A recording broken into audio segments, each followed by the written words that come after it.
Hello everyone, my name is Prachi. Welcome to selection में। Guys, आपको पता होगा कि हम जूनियर एडिट एग्ज़ाम को फोकस करते हुए डिस्कस कर रहे हैं साइंस के इम्पॉर्टेंट क्वेश्चंस को। यहाँ पर ये रिवीजन हमारा एक सेट चल रहा है, इसमें हम रिवीजन कर रहे हैं। हर एक सेट में 20 क्वेश्चंस होते हैं और अब तक हम 7 सेट इसके कर चुके हैं, यानी कि 140 क्वेश्चंस हम साइंस के कर चुके हैं। और ये आज हमारा होगा सेट नंबर 8। और हर एक सेशन की पीडीएफ हमारे टेलीग्राम चैनल पर मिलती है, जिसका लिंक डिस्क्रिप्शन में है। उस पीडीएफ को आप ज़रूर डाउनलोड करें आफ्टर वॉचिंग द वीडियो, जिससे आप उसको क्वेश्चंस को क्या कर पाएँ, रिवाइज कर पाएँ। चैनल पर नए हैं तो सब्सक्राइब ज़रूर कर लें और बेल आइकन को प्रेस करें। तो आइए बिना टाइम वेस्ट किए आज का वीडियो हम स्टार्ट करते हैं। पहला पॉइंट आज हमारे पास है, न्यून तापमानों का अनुप्रयोग किस में होता है, यानी कि जो क्रायोजेनिक्स होते हैं उनका यूज किस में होता है। तो जो न्यून तापमान होते हैं यानी क्रायोजेनिक्स होते हैं, इनका यूज अंतरिक्ष यात्रा में, चुंबकीय प्रोत्थापन में और दूर मिति में किया जाता है। ऑलराइट, जो न्यून तापमान होते हैं उनका यूज किस में किया जाता है? उनका यूज किया जाता है अंतरिक्ष यात्रा में, चुंबकीय प्रोत्थापन में और दूर मिति में। यह आप ध्यान रखेंगे। नेक्स्ट पॉइंट हमारे पास है, द्रव बूंद की संकुचित होकर न्यूनतम क्षेत्र में घेरने की प्रवृत्ति किसके कारण होती है। अगर आप कोई पानी की बूंद कहीं पर गिराते हैं तो वो एक न्यूनतम क्षेत्र घेर लेती है, तो वो किसके कारण होता है? वो होता है पृष्ठ तनाव के कारण, यानी कि सरफेस टेंशन के वजह से। ठीक है, सरफेस टेंशन यानी कि जो पृष्ठ तनाव होता है उसके कारण द्रव बूंद संकुचित होकर एक न्यूनतम क्षेत्र को घेर लेती है। नेक्स्ट पॉइंट कहता है, निम्नलिखित में से कौन सी एक सदिश राशि है? दो तरह की राशियां होती हैं, अदिश राशि और सदिश राशि। ठीक है, सदिश राशि यानी कि वेक्टर क्वांटिटी। तो सदिश राशि में दिशा भी होती है और परिमाण भी होता है, और अदिश राशि में दिशा नहीं होती, सिर्फ परिमाण होता है। ये आपको पता होगा। तो आपसे क्वेश्चन 4 ऑप्शन देके पूछा जाएगा कि इनमें से सदिश राशि यानी कि वेक्टर क्वांटिटी कौन सी है। तो संवेग जो होता है ये एक तरह की क्या है, वेक्टर क्वांटिटी है, यानी कि सदिश राशि है। नेक्स्ट पॉइंट है, जब किसी झील की तली से उठकर वायु का बुलबुला ऊपरी सतह पर आएगा तो उसके आकार में क्या चेंज होगा। कोई झील है, पानी की कोई क्या है, झील है, उसकी तली से उठकर वायु का यानी कि हवा का कोई बुलबुला ऊपर की तरफ आ रहा है, उसकी लेयर पर आ रहा है, तो उसका जो आकार होगा, उसकी जो शेप है वो क्या हो जाएगी, बढ़ जाएगी। आप ध्यान रखेंगे, जब कोई भी वायु का बुलबुला पानी में से ऊपर की ओर आता है सरफेस पर, तो उसका जो शेप है, उसका जो आकार है वो क्या हो जाता है, बढ़ जाता है। नेक्स्ट पॉइंट की बात करते हैं, केल्विन मात्रक में मानव शरीर का सामान्य तापमान किसके बराबर होता है। तो अगर हम बात करते हैं केल्विन की, तो केल्विन में जो ह्यूमन बॉडी का नॉर्मल टेम्परेचर होगा वो हीलियम की एक परमाणु के बराबर होता है। आपसे सेल्सियस में पूछ सकता है 37 डिग्री सेल्सियस, या फिर आपसे घुमाकर भी पूछ सकता है कि किसके परमाणु के बराबर होता है, तो वो आप क्या बताओगे, हीलियम के एक परमाणु के बराबर होता है केल्विन में मानव शरीर का नॉर्मल टेम्परेचर। नेक्स्ट पॉइंट है, निम्न तापी इंजनों का यूज होता है किसमें। जो निम्न तापी के इंजन होते हैं उनका यूज किसमें होता है, तो रॉकेट प्रौद्योगिकी में। जो रॉकेट साइंस होती है उसमें निम्न तापी इंजनों का यूज किया जाता है, किसमें, रॉकेट साइंस में। तो आप ये ध्यान रखेंगे, रॉकेट साइंस में क्या होता है, निम्न तापी इंजनों का यूज होता है।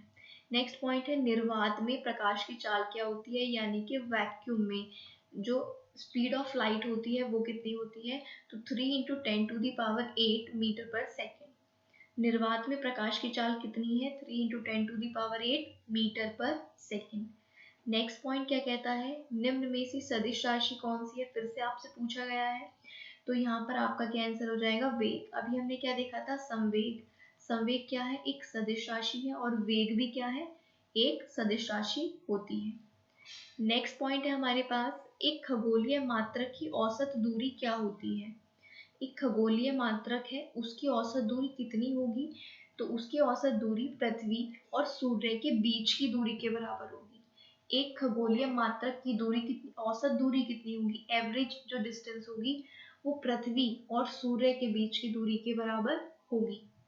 नेक्स्ट पॉइंट है, निम्नलिखित में से किसने न्यूटन से पहले ही बता दिया था कि जो सभी वस्तुएं हैं वो पृथ्वी की ओर गुरुत्वाकर्षित होती है? न्यूटन ने किससे बताया था? पेड़ से एक सेब नीचे गिरा था, उसके आधार पर न्यूटन ने अपनी थ्योरी दी थी कि कोई सभी वस्तुएं पृथ्वी की ओर आकर्षित होती हैं। लेकिन उनसे भी पहले, बिफोर न्यूटन, किसने ये बता दिया था? तो वो थे आर्यभट्ट। आप जानते हैं ये इंडियन साइंटिस्ट थे। तो आर्यभट्ट जो थे मैथमेटिशियन थे, साइंटिस्ट भी थे, तो इन्होंने पहले ही बात बता दी थी। नेक्स्ट पॉइंट है जेट इंजन। जो जेट इंजन होते हैं वो किस सिद्धांत पर काम करते हैं? हमने लास्ट वीडियो में पढ़ा था कि जो वॉशिंग मशीन होती है वो अपकेंद्रण के सिद्धांत पर काम करती है। यहाँ पर आपसे पूछा है जेट इंजन किसके सिद्धांत पर काम करता है? तो जो जेट इंजन है वो रैखिक संवेग संरक्षण पर काम करता है। जेट इंजन किस पे काम करता है? जो रैखिक संवेग संरक्षण है उस पर काम करता है, लीनियर मोमेंटम पर। ठीक है, लीनियर मोमेंटम पर काम करता है कौन? Jet engine. आप ध्यान रखेंगे। नेक्स्ट पॉइंट है, साइकिल चालक को प्रारंभ में अधिक बल लगाना पड़ता है, क्यों? जब हम स्टार्ट करते हैं साइकिल चलाना तो पहले में ज़्यादा बल यानी कि फोर्स लगाना पड़ता है और बाद में फिर नॉर्मली चलता है।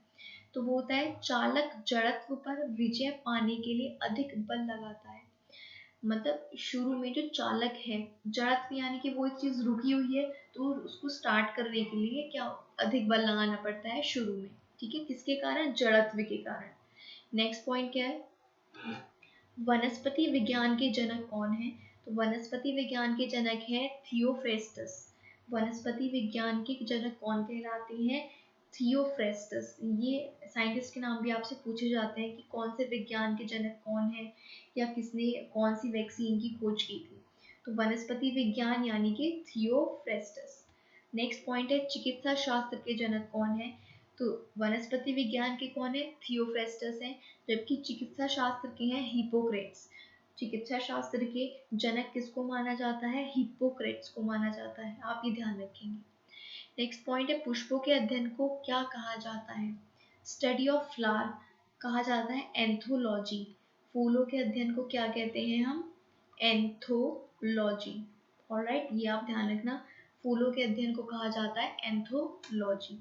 नेक्स्ट पॉइंट है, वन अनुसंधान संस्थान कहाँ पर है? Forest research institute. Forest research institute, FRI के नाम से आपने इसको सुना होगा।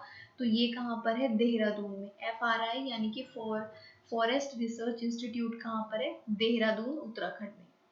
नेक्स्ट पॉइंट है हमारे पास, भारतीय वानस्पतिक सर्वेक्षण का मुख्यालय कहाँ पर है? जो वानस्पतिक सर्वेक्षण होता है उसका जो हेडक्वार्टर है वो कहाँ पर है? कैलकाटा में। ठीक है, यहाँ पर आपसे हेडक्वार्टर पूछा है भारतीय वानस्पतिक सर्वेक्षण का, तो वो कहाँ पर है? कैलकाटा, वेस्ट बंगाल में। नेक्स्ट पॉइंट है, निम्न में से किसे वर्गीकी का पिता कहा जाता है? Father of वर्गीकी। वर्गीकी का पिता किसको कहा जाता है? तो कार्ल वॉन लीनियस। ठीक है, कार्लस लीनियस इनको कहा जाता है। तो वर्गीकी के पिता कौन है?